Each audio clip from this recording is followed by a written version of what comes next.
I watched through my kitchen window as the HOA president's silver BMW skidded off the road and slammed directly into the massive snow pile.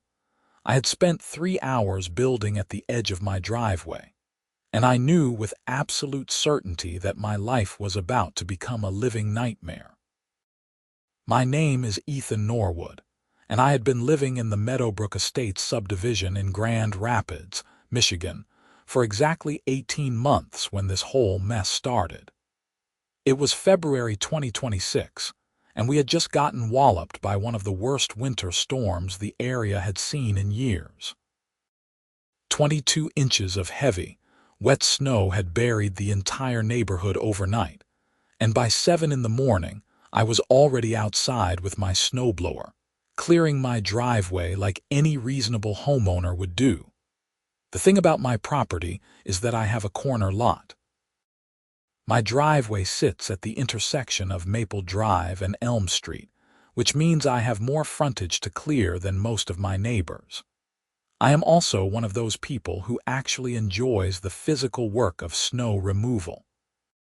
There is something satisfying about creating order from chaos, watching the clean pavement emerge from under all that white powder. So I did not just clear my driveway. I cleared the sidewalks on both sides of my property, and I pushed all that snow into a neat, consolidated pile right at the corner of my lot, exactly where the property line meets the street. I made sure that pile was completely on my property. I even went back inside to grab my metal tape measure and confirmed that the pile sat a full 3 feet inside my boundary line. The last thing I wanted was to give the HOA any ammunition to come after me. See, the Meadowbrook Estates Homeowners Association had a reputation for being absolutely ruthless about rule enforcement, and their president, a woman named Brenda Morrison, was the absolute worst of them all. Brenda was in her late 40s, with that specific haircut that somehow every HOA tyrant seems to have. The short, severely angled bob that screams, "I want to speak to your manager," from 100 yards away.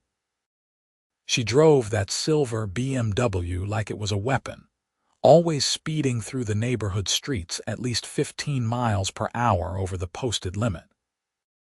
She had been HOA president for 6 years, running unopposed because anyone who even thought about challenging her suddenly found themselves buried in violation notices for the most ridiculous infractions imaginable. I had already had 3 run-ins with Brenda in my 18 months in Meadowbrook Estates. The first was when she cited me for having my garbage cans visible from the street on a non-collection day. Never mind that it was collection day, just 3 hours early because I had to leave for work. The second was when she claimed my front door wreath was not in keeping with the aesthetic standards of the community, because it had orange ribbons mixed in with the traditional red.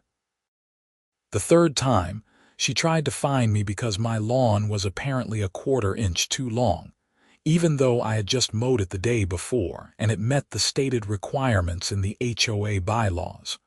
So when I built that snow pile, I was meticulous. I documented everything. I took photos showing the pile was entirely on my property. I made sure it was not blocking any sightlines at the intersection. I confirmed that there were no community rules about snow placement on private property. I did everything right. The storm had hit on a Thursday night, and I cleared my snow Friday morning. By Friday afternoon, most of the neighborhood had dug out, and the county plows had made several passes down our streets. The roads were not perfect, but they were passable if you drove carefully and watched your speed. Apparently, Brenda Morrison had never learned that lesson. I was making myself a late lunch, a grilled cheese sandwich and tomato soup, when I heard the distinctive sound of an engine revving too hard, followed by the muffled crunch of impact. I dropped my spatula and ran to the window, and there it was. Brenda's BMW had come around the corner way too fast, hit a patch of ice, and slid directly into my carefully constructed snow pile. The impact was not particularly dramatic. Snow is soft, after all. The car basically just buried its front end in the pile, and white powder erupted over the hood and windshield. But even from my window, I could see that the front bumper had taken some damage. The snow pile might have been soft, but it was also dense and heavy, packed together from hours of work with the snowblower. I grabbed my phone and immediately started recording video as I walked outside. This was pure instinct, born from months of dealing with Brenda's nonsense. If something was about to become an issue, I wanted documentation. By the time I got to the street, Brenda was already out of her car, standing in the snow in completely inappropriate footwear, some kind of designer heels that had no business being worn in a Michigan winter. Her face was red, though whether from cold or anger I could not tell. "What the hell is this?" she shrieked, gesturing at the snow pile. "Why is there a massive pile of snow in the middle of the road?" I kept my phone up, making sure I was getting everything. "It is not in the middle of the road, Brenda. It is on my property, at least 3 feet from the street. You built this deliberately." She was practically vibrating with rage. "You knew I would be coming around this corner, and you built this pile to damage my car." I actually laughed. I could not help it. The accusation was so absurd that it just came out. "Are you serious right now? I cleared my snow this morning hours ago. I put it on my own property, which is completely legal. You crashed into it because you were driving too fast for conditions." "I was not driving too fast," she snapped. "I was going the speed limit. The posted speed limit is 25 miles per hour, and that is for dry conditions. We just got 2 feet of snow and the roads are still icy. You should have been going maybe 15 tops." Brenda's eyes narrowed. "I am the president of this HOA, and I am telling you right now that you are in violation of community standards. That snow pile is a hazard, and you are going to pay for the damage to my vehicle." "The snow pile is on my property," I repeated slowly, like I was talking to a child. "I have pictures. I have measurements. I did everything by the book. We will see about that." She pulled out her own phone and started taking pictures of her car, of the snow pile, of my driveway. "You are going to be hearing from the HOA board. This is unacceptable." I watched her for a moment, still recording. "Do you need me to call a tow truck for you? Because I do not think you are driving out of that pile without help." She glared at me like I had just insulted her entire family tree. "I can handle it myself, thank you very much." But she could not handle it herself. She got back in her BMW and tried to reverse out of the snow pile, but her wheels just spun uselessly. The car was truly stuck, its front end buried deep in the packed snow. After about 5 minutes of increasingly aggressive attempts to free herself, she finally gave up and called someone, probably her husband, speaking in low, angry tones that I could not quite make out from where I stood. I went back inside, uploaded my video to my computer, and made sure it was backed up in 3 different places. Then I sent a copy to my email, just for good measure. I had learned the hard way that when dealing with HOA tyrants, you could never have too much documentation. The rest of Friday passed quietly. I saw a truck come and pull Brenda's BMW out of the snow pile around 3 in the afternoon. The pile itself was somewhat scattered now, but still clearly on my property. I left it where it was. I was not about to move it and give Brenda any opportunity to claim I was tampering with evidence. Saturday morning, I woke up to find an official notice from the Meadowbrook Estates HOA taped to my front door. It was printed on their official letterhead, complete with the little logo of a house surrounded by trees that apparently represented our community. The notice informed me that I was in violation of Section 7, paragraph 12 of the HOA bylaws, which stated that no homeowner shall create conditions that pose a safety hazard to other residents or impede the normal flow of traffic within the community. I was being fined $500, and I had 72 hours to remove the offending snow pile or face additional fines of $100 per day. I read the notice 3 times, my anger building with each pass. This was absolutely insane. I had done nothing wrong. The snow pile was on my property. It was not blocking anything, and the only reason it had become involved in any kind of incident was because Brenda had been driving recklessly. I immediately pulled up the HOA bylaws on my computer. I had a digital copy that I had downloaded when I first moved in, specifically so I could reference them when Brenda inevitably tried to pull something like this. Section 7, paragraph 12 did exist, but it clearly applied to things like leaving obstacles in the street or creating hazardous conditions on sidewalks. A snow pile on private property, set back from the street, did not meet any reasonable interpretation of that rule. I needed help, and I knew exactly where to get it. I called my friend Marcus, who happened to be an attorney specializing in property law. We had met at a local gym and bonded over our mutual hatred of bureaucratic nonsense. I explained the situation, sent him copies of my photos and videos, and asked for his advice. Marcus listened to everything, then laughed so hard I had to hold the phone away from my ear.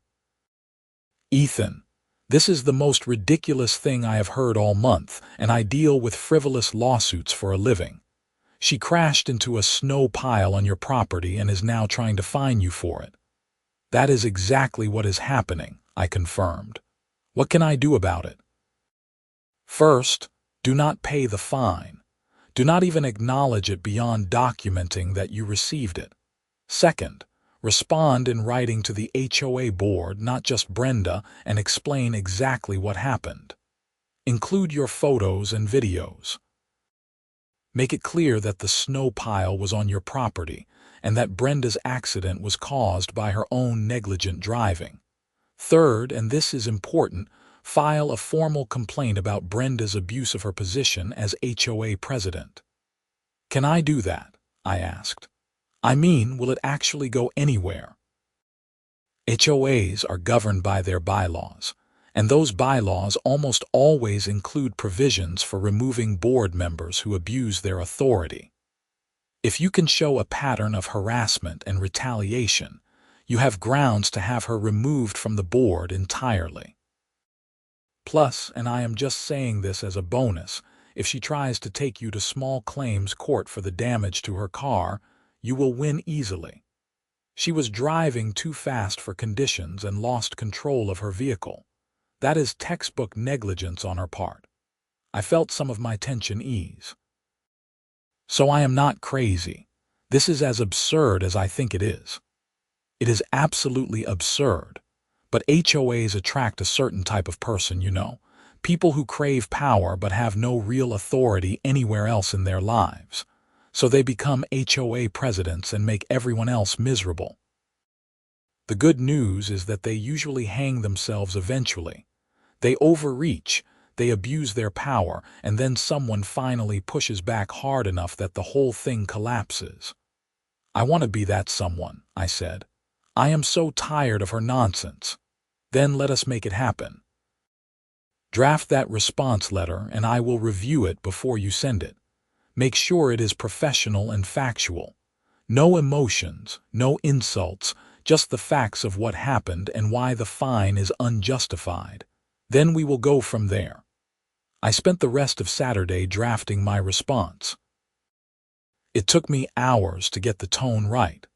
I wanted to be firm and clear without sounding angry or defensive. I laid out the timeline of events, included references to the specific sections of the bylaws that Brenda was claiming I had violated, and explained why those sections did not apply to my situation. I attached photos showing that the snow pile was entirely on my property and not blocking any traffic. I included stills from my video showing Brenda's car approaching the corner at high speed. Then, at Marcus's suggestion, I added a section documenting my previous interactions with Brenda. I included the garbage can incident, the wreath incident, and the lawn length incident. I framed it carefully, noting that while I had complied with her demands in those situations to avoid conflict, I now believed that she had been using her position as HOA president to harass me specifically. Marcus reviewed my draft Sunday morning and suggested a few minor changes. By Sunday afternoon, I had printed out copies for every member of the HOA board, all 7 of them. I hand-delivered each copy, making sure to get signatures confirming delivery. I wanted there to be absolutely no question that the board had received my response. Most of the board members seemed uncomfortable when I showed up at their doors. A couple of them, Michael Chen and Patricia Walsh, actually seemed sympathetic. Michael, in particular, mentioned that he had had his own issues with Brenda in the past. She tried to fine me last year because my daughter drew a hopscotch grid on our driveway with chalk, he told me, shaking his head. Claimed it was graffiti and violated the aesthetic standards. I had to get 3 other board members to overrule her. The woman is impossible. That was encouraging. If other board members were also frustrated with Brenda, maybe I actually had a shot at making something happen. Monday came and went with no response from the HOA. Tuesday was the same. By Wednesday, I was starting to wonder if they were just going to ignore my letter entirely. Then, Wednesday evening, I got a call from Patricia Walsh. "Ethan, this is Patricia from the HOA board. I wanted to let you know that we are scheduling an emergency board meeting for this Friday evening to discuss your situation. You are welcome to attend and present your case in person." "An emergency meeting?" I asked. "Is that normal?" Patricia hesitated. "Let me just say that your letter raised some concerns among several board members. We think this situation needs to be addressed formally, and that requires a full board meeting. Brenda is not happy about it, but she does not have a choice. The bylaws are very clear that any board member can call for an emergency meeting if at least 3 members agree it is warranted. We had 5 members sign on. So I am not the only one who thinks this is ridiculous." "You are definitely not the only one," Patricia said, and I could hear the smile in her voice. "I cannot say much more than that right now, but I think Friday's meeting is going to be very interesting. It starts at 7 p.m. in the community center. I will see you there." I spent the next 2 days preparing for the meeting. I printed out multiple copies of all my documentation. I rehearsed what I was going to say, trying to keep it calm and factual. Marcus offered to come with me as my legal representation, and I accepted gratefully. Having an attorney present would show that I was serious about this. Friday evening arrived cold and clear. The snow from the previous week was still piled up everywhere, though the streets and sidewalks were mostly clear now. I drove to the Meadowbrook Estates Community Center, a small building near the neighborhood entrance that was used for HOA meetings and occasional community events. The parking lot was more crowded than I expected. Apparently word had gotten out about the meeting, and other homeowners had decided to attend. I recognized several of my neighbors as I walked inside. The meeting room was set up with a long table at the front for the board members and rows of chairs for attendees. I counted at least 30 people in the audience, which was apparently unusual based on the surprised looks on some of the board members' faces. Brenda sat in the center of the board table, looking furious. She was wearing a business suit that probably cost more than my monthly mortgage payment, and her hair was styled in that aggressive bob. When she saw me walk in with Marcus, Her expression hardened even further. Patricia Walsh called the meeting to order at exactly 7 p.m. She ran through some standard opening procedures, then got right to the point.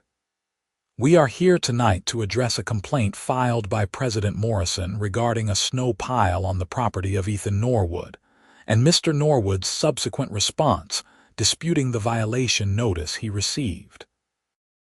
Mr. Norwood has requested the opportunity to present his case to the board. Mr. Norwood, the floor is yours. I stood up, my hands full of documents. Marcus had advised me to stay seated and speak from my chair, but I felt like I needed to stand for this. I needed to show that I was not intimidated. Thank you, Patricia, and thank you to the rest of the board for taking the time to hear me tonight. I am going to keep this brief and factual. On Friday, February 7th, we received a major snowstorm. That morning, I cleared my driveway and sidewalks, and I pushed all the snow into a pile at the corner of my property, at the intersection of Maple Drive and Elm Street. I made sure that this pile was completely on my property, at least 3 feet from the street. I have measurements and photographs to prove this, and I am happy to provide copies to everyone. I held up the photos, and several board members leaned forward to look. That afternoon, President Morrison's vehicle slid on ice and crashed into this snow pile.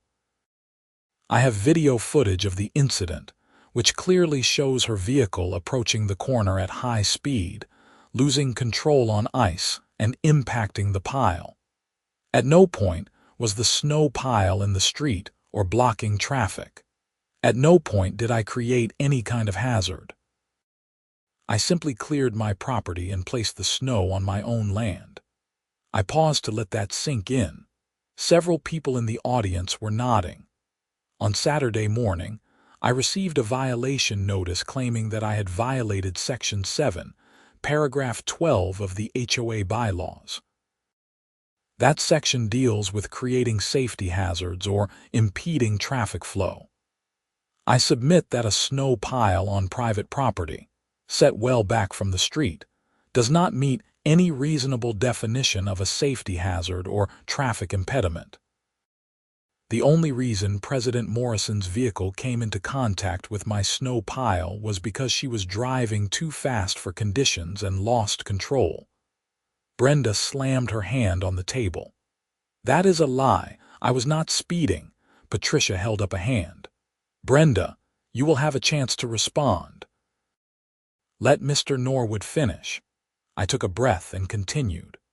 I am also submitting to the board a formal complaint about President Morrison's conduct. This is not the first time she has issued violation notices against me for questionable reasons.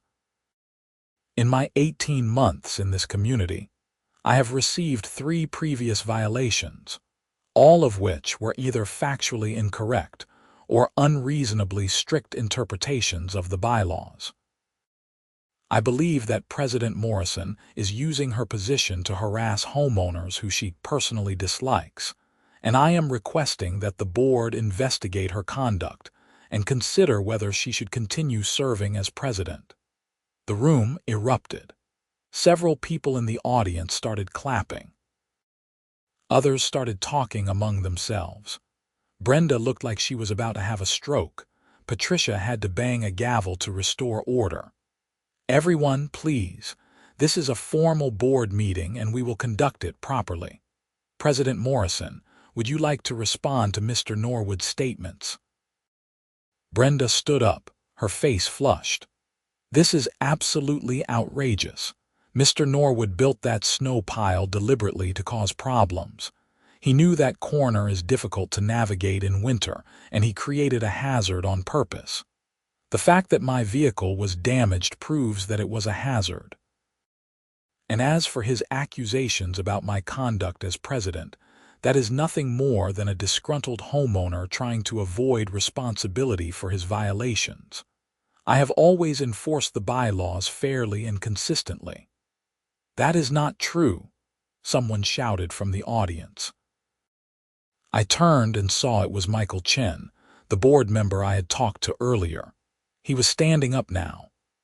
Brenda, you tried to fine me for sidewalk chalk. You have been abusing your authority for years and everyone knows it. Most people just do not want to deal with the hassle of fighting back. Several other people in the audience started voicing agreement. I saw at least a dozen people nodding and murmuring. This was bigger than I had realized. Brenda had apparently made enemies all over the neighborhood. Patricia banged the gavel again. Please, everyone. Michael, you are a board member. If you have concerns about President Morrison's conduct, this is an appropriate forum to raise them. Michael nodded. I do have concerns, serious ones, and I think we need to open up this meeting to hear from other homeowners who have had issues. Because I think we are going to find a pattern of behavior here. And that is exactly what happened. For the next hour, homeowner after homeowner stood up and shared their stories about Brenda's ridiculous violation notices. There was the woman who got fined because her son's basketball hoop was 6 inches too far into the driveway.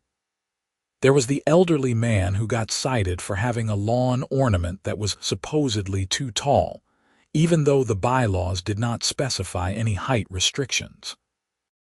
There was the young couple who got violation notices for 3 weeks straight because their mailbox was allegedly the wrong shade of black.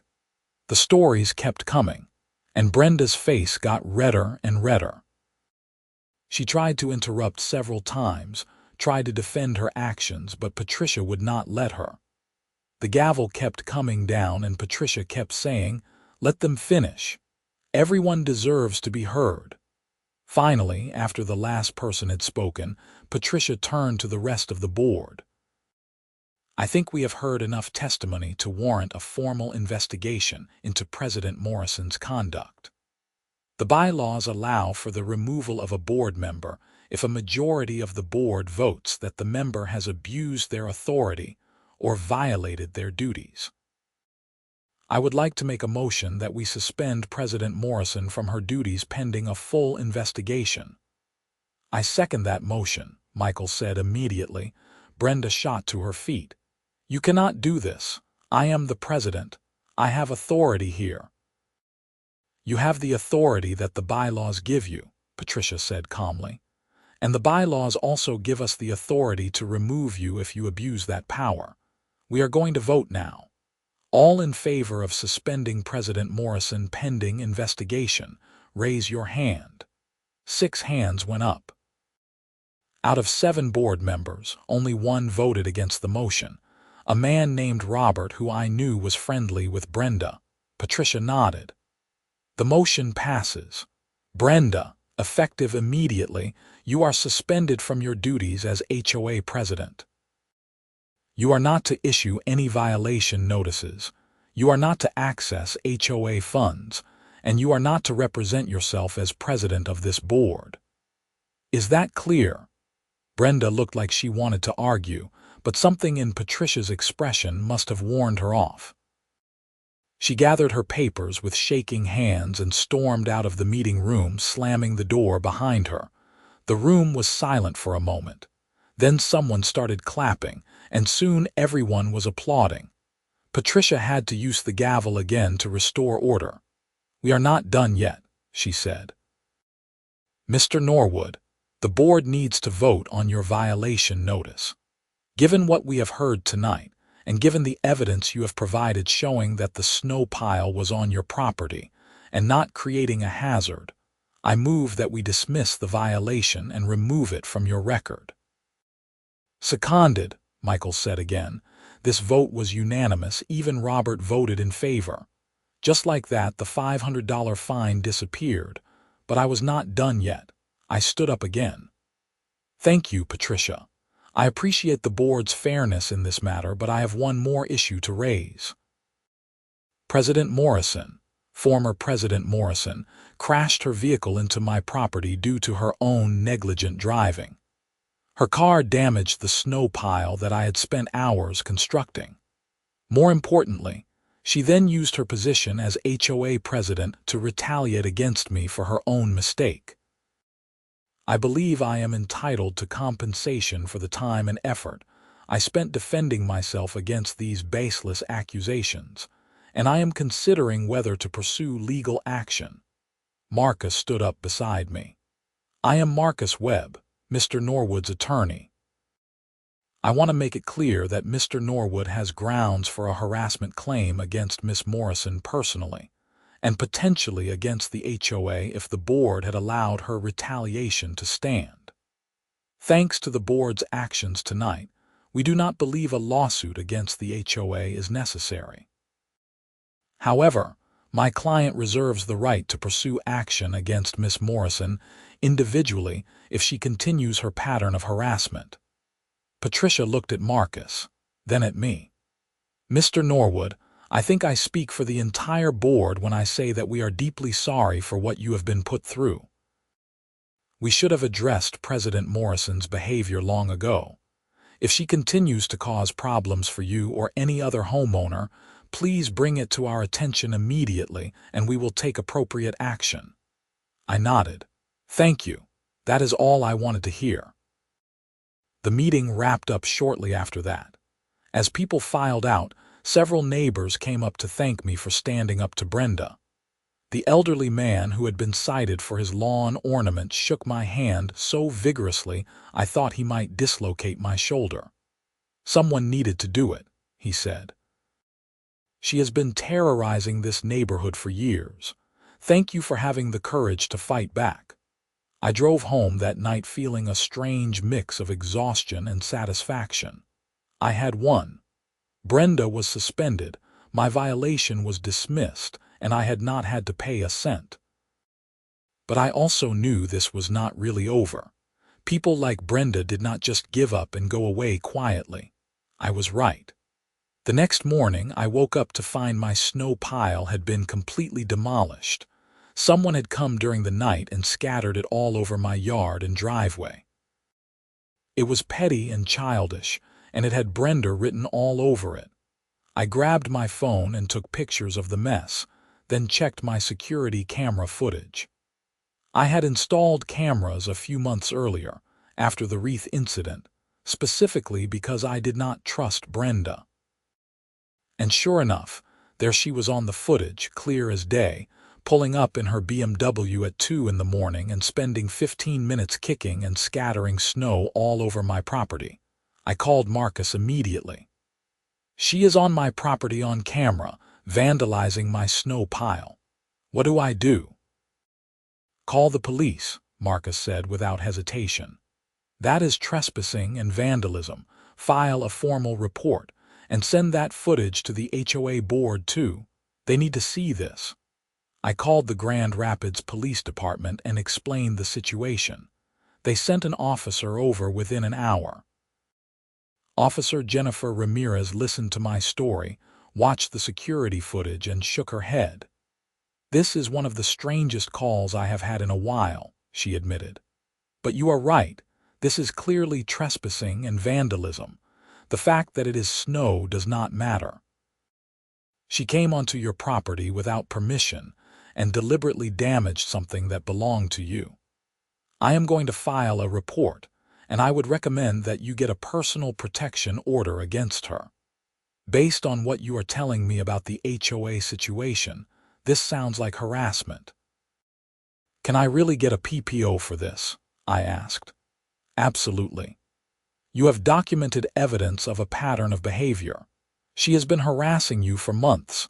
She retaliated against you using her position of authority, and now she has escalated to trespassing on your property in the middle of the night. A judge will take that seriously. Officer Ramirez took my statement and gave me a case number. She also said that an officer would be contacting Brenda to discuss the incident.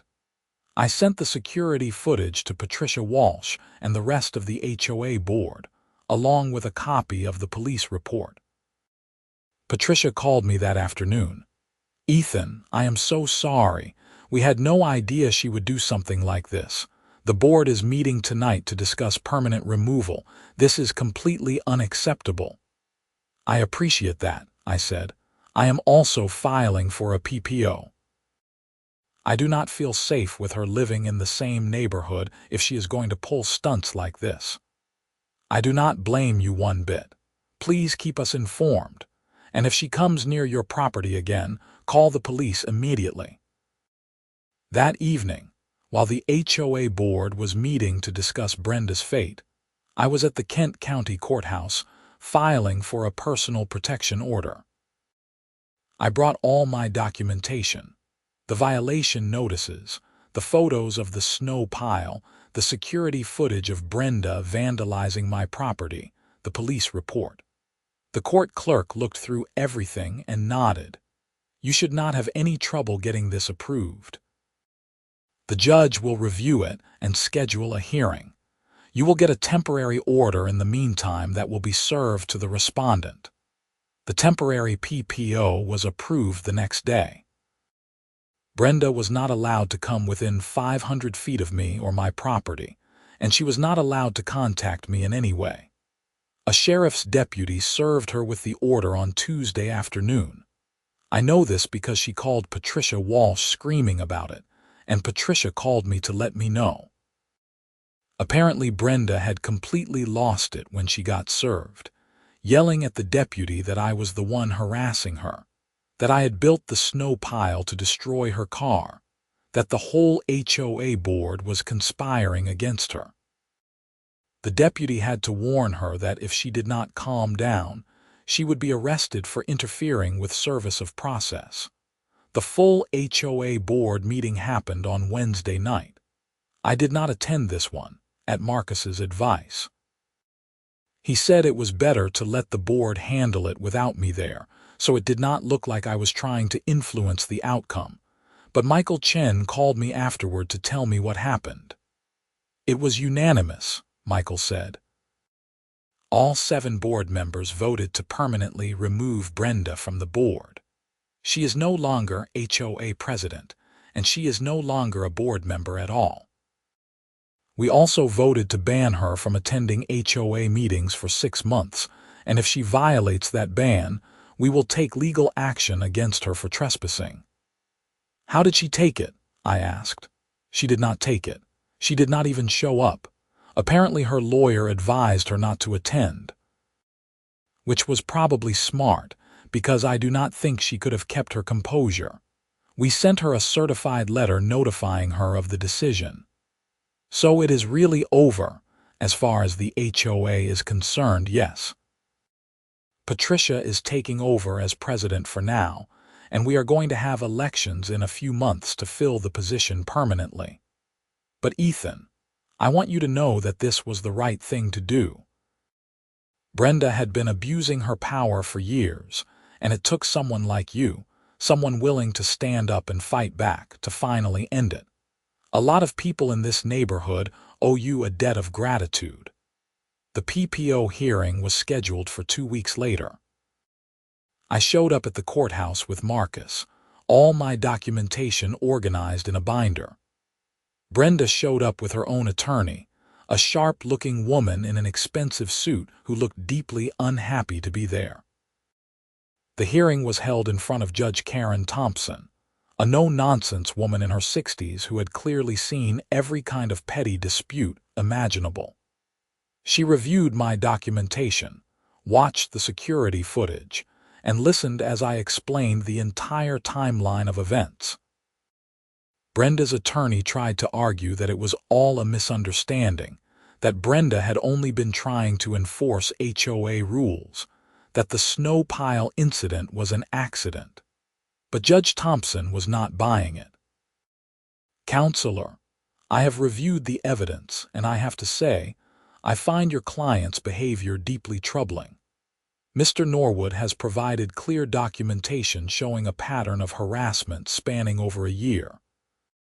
Your client used her position as HOA president to issue baseless violation notices, and when Mr. Norwood defended himself, she retaliated by trespassing on his property and vandalizing his belongings. The fact that it was a snow pile does not make it any less serious. This is textbook harassment." Judge Thompson made the PPO permanent, Brenda was barred from coming within 500 feet of me or my property for 5 years. She was prohibited from contacting me directly or indirectly. And Judge Thompson added one more condition that I had not even requested. Miss Morrison, I am also ordering you to pay Mr. Norwood's court costs and attorney fees for this hearing. You brought this situation on yourself through your own behavior, and he should not have to bear the financial burden of defending himself against your harassment. Brenda's face went white. Her attorney looked like she wanted to object, but could not think of grounds to do so. The judge banged her gavel, and that was it. As we left the courthouse, Marcus clapped me on the shoulder. That went as well as it possibly could have. You have got a 5-year PPO, she has to pay your costs, and she is permanently off the HOA board. I would say that is a pretty decisive victory. I just want to go back to living my life in peace, I said. I am so tired of all this drama. Well, with any luck, you will not have to deal with her again. PPOs are serious business. If she violates it, she will be arrested immediately. And for a while, everything was quiet. Spring came, the snow melted, and the massive pile at the corner of my property disappeared as if it had never existed. Patricia Walsh proved to be a fair and reasonable HOA president. She sent out a newsletter announcing some changes to how violations would be handled going forward, including a new appeals process and requirements that all violations be documented with photos and specific bylaw citations. I did not see Brenda at all. Her BMW stayed in her garage most of the time, and when she did go out, she took a different route that did not bring her anywhere near my property. I assumed she was just trying to avoid any situation that might violate the PPO. But then, in early May, I got a call from Officer Ramirez. Mr. Norwood, I wanted to give you a heads up about something. We got a complaint from one of your neighbors, a Mrs. Deborah Santos. She says that Brenda Morrison has been driving past her house repeatedly and slowing down to stare at her property. Mrs. Santos was at the HOA meeting where you presented your case, and she testified about her own issues with Morrison. We think Morrison might be escalating her behavior. Is Mrs. Santos okay? I asked. Has Brenda done anything threatening? Not yet, but we are taking it seriously. I wanted to warn you to be extra careful. Make sure your security cameras are working, keep your doors locked, and if you see Morrison anywhere near your property, call us immediately. I thanked Officer Ramirez and immediately checked all my cameras. Everything was working fine. I also called Mrs. Santos to check on her. She was understandably shaken. I thought it was over, she said. I thought she would just leave us all alone after what happened, but she has driven past my house at least 5 times in the last week. She slows down and just stares. It is creepy. Have you filed a police report? I asked. I did this morning. They said they would increase patrols in the area, but I am scared, Ethan. What if she does something crazy? I did not have a good answer for that. People like Brenda were unpredictable when they felt cornered and humiliated. She had lost her position, her authority, her reputation in the neighborhood. She had been served with a PPO and forced to pay my legal fees. From her perspective, her entire world had collapsed, and it was all my fault. 2 days later, things came to a head. I was working from home, sitting at my kitchen table with my laptop when I heard shouting outside. I looked out the window and saw Brenda standing on the sidewalk in front of my house, screaming at the top of her lungs. You ruined my life. You destroyed everything. I am going to make you pay for what you did. I grabbed my phone and called 911 immediately. This is Ethan Norwood at 847 Maple Drive. The subject of my PPO is outside my house right now, yelling threats. I need police here now. The dispatcher assured me that units were on the way, and told me to stay inside and keep my doors locked. I watched through the window as Brenda continued her rant. She was completely unhinged, her face red, her hair disheveled. She looked like she had not slept in days. "You think you are so smart, you think you won, but I am going to sue you for everything you have. I am going to take your house. I am going to destroy you." My neighbors started coming out of their houses, drawn by the commotion. Michael Chen came out and tried to approach Brenda, telling her to calm down, but she screamed at him too. "You are all traitors. You all turned on me. I did everything for this neighborhood and you threw me away like garbage." The police arrived within 5 minutes. 2 patrol cars pulled up and 4 officers got out. Brenda saw them and started backing away, but Officer Ramirez, who was one of the responding officers, moved quickly to intercept her. "Miss Morrison, you need to calm down right now. You are in violation of a personal protection order." "Do you understand that?" "I did not do anything," Brenda shrieked. "I am on a public sidewalk. I am allowed to be on a public sidewalk. You are within 500 feet of Mr. Norwood's property and you are yelling threats at him," Officer Ramirez said calmly. "That is a clear violation of the PPO. You need to come with us." "I am not going anywhere. This is harassment. You are all harassing me." The other officers moved in and Brenda tried to pull away. That was her big mistake. The moment she physically resisted, the officers had grounds to arrest her.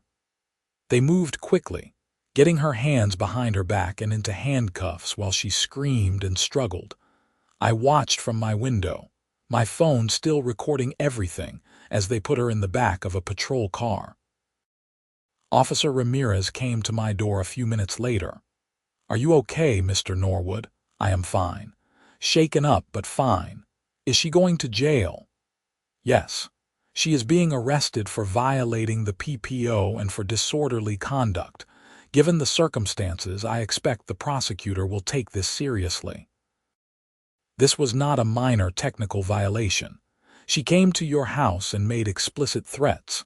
That is serious." "What happens now?" "She will be arraigned, probably tomorrow morning. The prosecutor will decide whether to charge her with just the PPO violation or add additional charges. You might be called to testify at a hearing.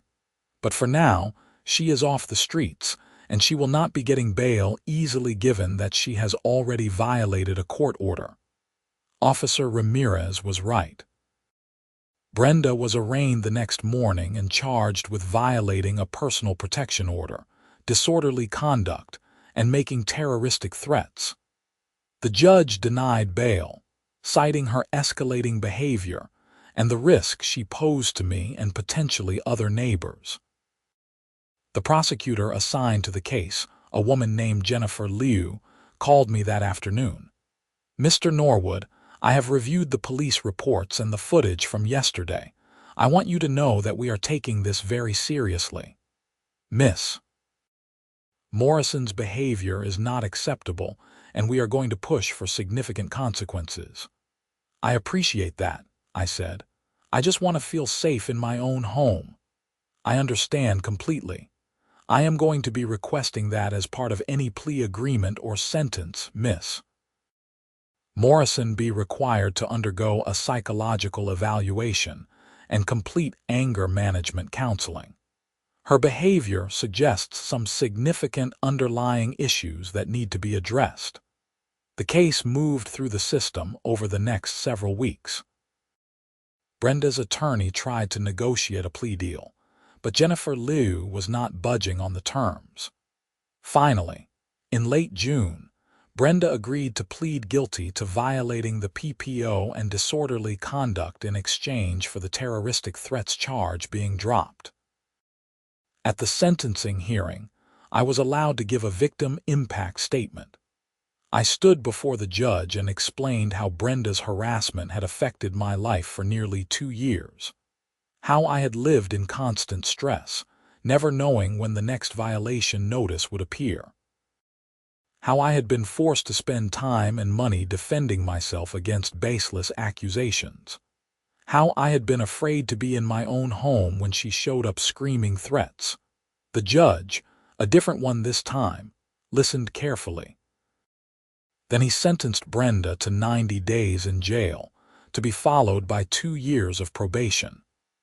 As conditions of her probation, she was required to complete anger management counseling, undergo a psychological evaluation, and continue to abide by the PPO.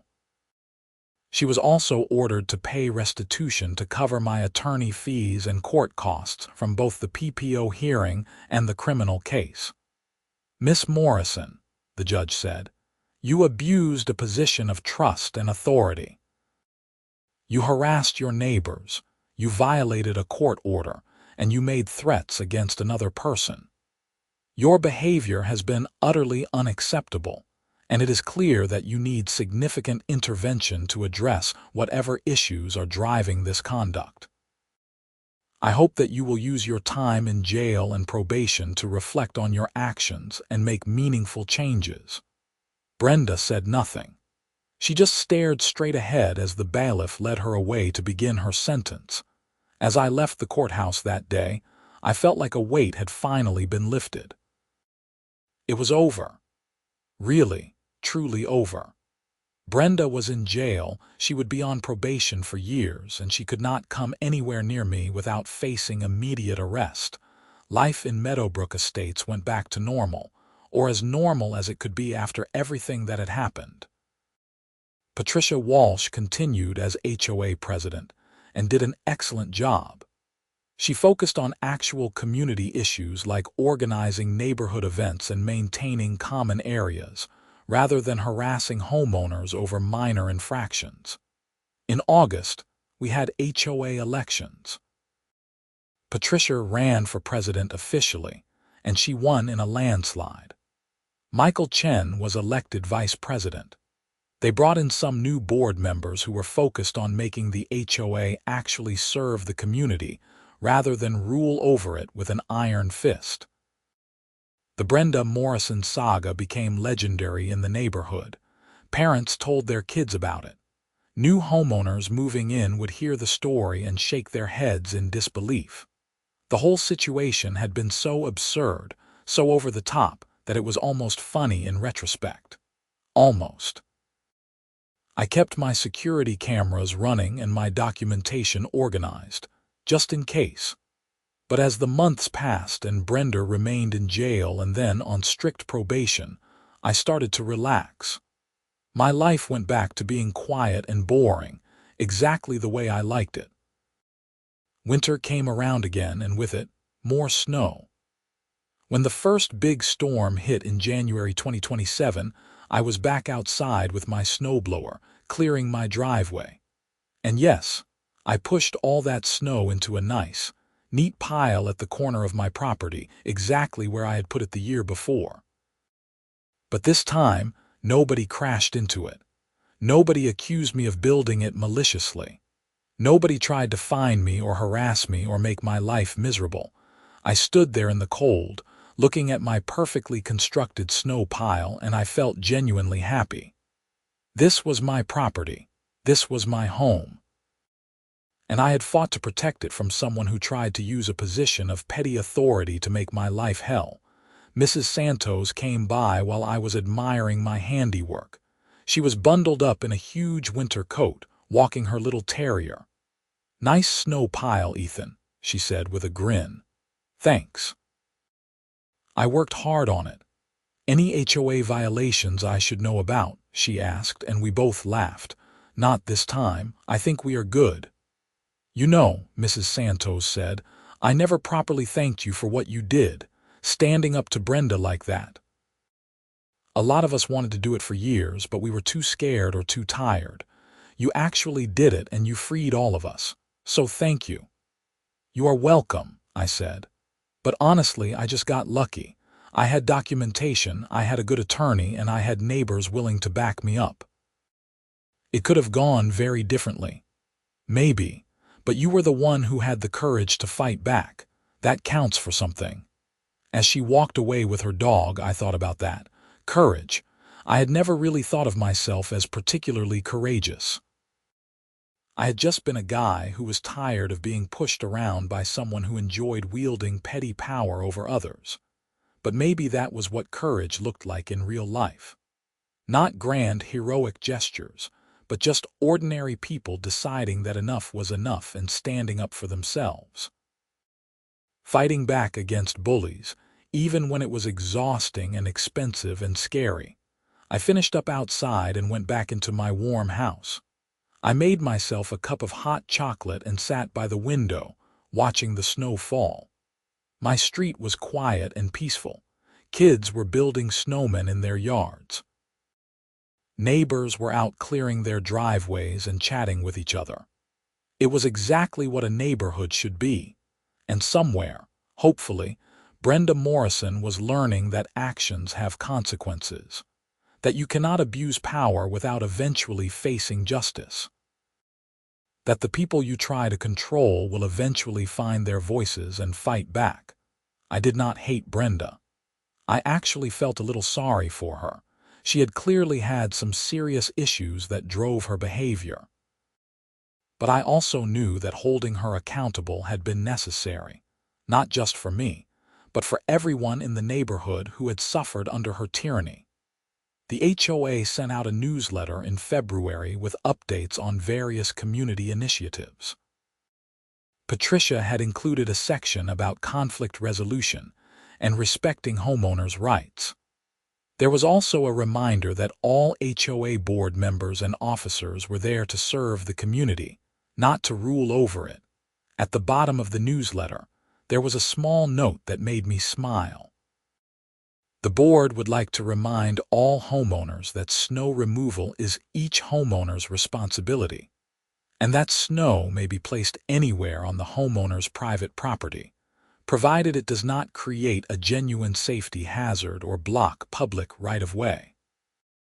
Homeowners are encouraged to clear their sidewalks promptly after snowfall to ensure safe passage for all residents and visitors. It was such a simple, reasonable statement. But it represented a huge shift from the way Brenda had run things, where every decision was an opportunity to exert control, and every action was subject to arbitrary and vindictive enforcement. I heard through the neighborhood grapevine that Brenda was released from jail in late March after serving her full 90-day sentence. She moved out of Meadowbrook Estates shortly after. Her house was sold through a quick sale, and a nice young family moved in. They had 2 kids and a golden retriever, and they fit into the neighborhood perfectly. I never saw Brenda Morrison again. The PPO remained in effect for its full 5-year term, and as far as I know, she never violated it again. I sometimes wondered what happened to her, whether she got the help she clearly needed, whether she ever reflected on her behavior and took responsibility for it. But those were not my questions to answer. I had done what I needed to do to protect myself and my neighbors, and that was enough. Life moved on. I refinanced my mortgage and got a better rate. I planted a garden in my backyard and grew tomatoes and peppers. I got a promotion at work. I went on dates, made new friends, and generally lived the boring, normal life I had always wanted. And every winter, when the snow came, I cleared my driveway and built my pile at the corner of my property. It became a sort of tradition, a reminder of the time I stood up to an HOA tyrant and won. My neighbors would joke about it, calling it the famous snow pile, or asking if it had caused any car crashes lately. I would always laugh and say no, everything was fine. And it was. Everything was finally, blessedly fine. On the 2-year anniversary of the original incident, Michael Chen stopped by my house with a bottle of bourbon. "I thought we should celebrate," he said. 2 years since you took down the evil HOA queen." We sat in my living room and poured drinks, reminiscing about the whole crazy situation. Michael told me about some of the changes the board had implemented. including new bylaws that limited the president's authority and required multiple board members to approve any violation notice before it could be issued. "We basically rewrote half the bylaws because of what happened," Michael said. "It was a wake-up call. We realized that we had given way too much power to one person, and we had not put in enough checks and balances. Now the HOA actually functions the way it is supposed to, as a democratic organization that serves the homeowners rather than controlling them." "That is good to hear," I said. "It was worth all the hassle if it made the neighborhood better for everyone." "It absolutely did. You should run for the board, you know. We have an opening, and I think people would vote for you in a heartbeat." I laughed and shook my head. "No thanks. I have had enough HOA drama to last a lifetime. I am happy just being a regular homeowner who follows the rules and minds his own business." "Fair enough, but the offer stands if you ever change your mind." After Michael left, I sat alone with my bourbon and thought about everything that had happened. The snow pile, the crash, the violation notice, the board meeting, the PPO, the arrest, the criminal case. It had been exhausting and stressful and at times genuinely frightening. But I had come through it okay. Better than okay, actually. I had stood up for myself, protected my rights, and helped make my community a better place. And that was worth celebrating, even if the whole situation had started with something as simple and absurd as a pile of snow. I raised my glass in a silent toast to myself, to reasonable HOA boards everywhere, and to the basic principle that people should not have to live in fear of petty tyrants who abuse small amounts of power. Then I finished my drink, put the glass in the sink, and went to bed.